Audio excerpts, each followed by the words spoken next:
महाराष्ट्रातील अष्टविनायक यात्रा. चला आपण बघूया महाराष्ट्रातील अष्टविनायकचं दर्शन. गणपतीच्या 8 पवित्र मंदिरांची यात्रा. महाराष्ट्रातील अष्टविनायकाचा महिमा. गणपती हा हिंदू धर्मातील प्रथम पूजनीय देवता आहे. कोणतेही शुभ कार्य सुरू करण्यापूर्वी गणपतीची पूजा केली जाते. अष्टविनायक यात्रा केल्याने भक्तांच्या सर्व विघ्नांचा नाश होतो आणि जीवनात सुख, समृद्धी आणि शांती प्राप्त होते. या मंदिरांना पुराणामध्येही महत्त्व दिले गेले आहे आणि प्रत्येक मंदिराच्या स्थापनेशी संबंधित पौराणिक कथा आहेत. महाराष्ट्रातील अष्टविनायकाची ठिकाणे. अष्टविनायक मंदिरे महाराष्ट्रातील 3 जिल्ह्यांमध्ये विखुरलेले आहेत. एक म्हणजे मोरेश्वर गणपती, जे आपल्याला पुण्यामध्ये मोरगाव इथे बघायला मिळेल. पुणे जिल्ह्यात बारामती तालुक्यात करहा नदीच्या तीरावर हे मंदिर आहे.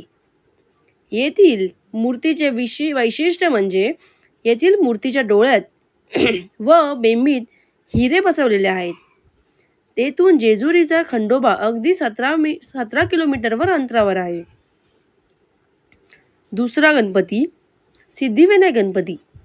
हा गणपती आपल्याला अहिल्यानगरमध्ये सिद्धकेट इथे बघायला मिळेल. भीमा नदीच्या तीरावर अहिल्यानगर जिल्ह्यात कर्जत तालुक्यात हे मंदिर आहे. हे मंदिर अहिल्यादेवी होळकर यांनी बांधल्याचे सांगितले आहे. येथील गणपतीची सोंड ही उजव्या बाजूची आहे.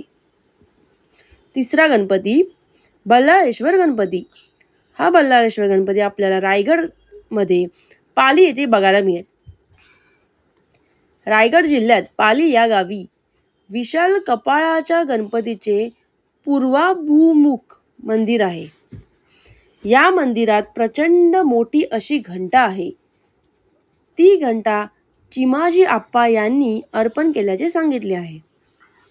चौथं वरदविनायक गणपती. वरदविनायक गणपती हा रायगडमध्ये महड येथे आहे. रायगड जिल्ह्यातील महड येथील मंदिर हे साधे कौलारू असून सोनेरी घुमट आहे. या गणेशाची सोंड देखील उजवी आहे. पाचवा गणपती आहे चिंतामणी गणपती. हा गणपती आपल्याला पुण्यामध्ये थेऊर इथे बघायला मिळेल. हे गणपती पुणे सोलापूर रोडवर थेऊर या गावी आहे. चिंचवडचे श्री चिंतामणी महाराज देव यांनी त्या काळी 40,000 रुपये खर्चून हे मंदिर बांधल्याचे सांगितले आहे. सहावा गणपती आहे गिरिजात्मक गणपती, जो आपल्याला पुण्यामध्ये लेण्याद्री येथे बघायला मिळेल. पुण्याच्या जुन्नर तालुक्यात किल्ले शिवनेरीच्या जवळच हे एक डोंगरावर आहे. येथे जाण्यासाठी सुमारे 400 पायऱ्या चढून जावे लागते. येथील मूर्ती ही डोंगरातील एक दगडावर कोरलेली आहे. सातवा गणपती विघ्नहर गणपती, जो आपल्याला पुण्यामध्ये ओझर येथे बघायला मिळेल. अष्टविनायक मधील सर्वात श्रीमंत गणपती म्हणून ओळखले जाते. हे मंदिर कुकडी नदीच्या किनाऱ्यावर आहे.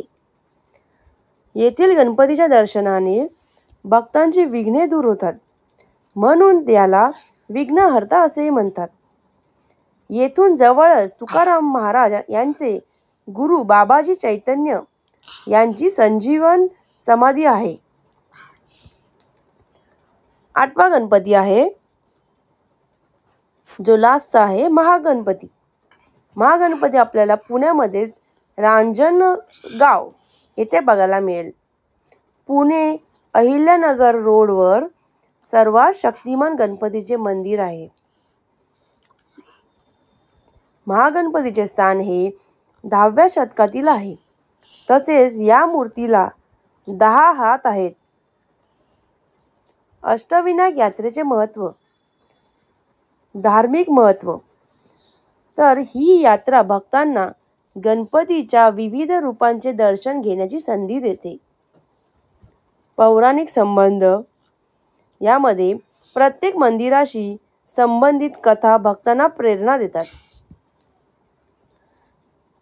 आध्यात्मिक लाभ. अष्टविनायक यात्रा केल्याने भक्तांच्या मनातील शांती आणि सकारात्मक ऊर्जा वाढते. पर्यटन महत्त्व.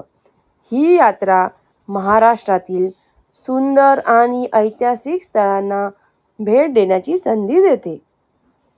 असेच जर तुम्हाला पौराणिक अनेक कथा ऐकायच्या असतील, वाचायच्या असतील, तर कृपया माझा चॅनल सबस्क्राईब करा आणि दररोज तुम्हाला एक नवीन कथा तुम्हाला या चॅनलवर बघायला मिळतील. थँक्यू. धन्यवाद.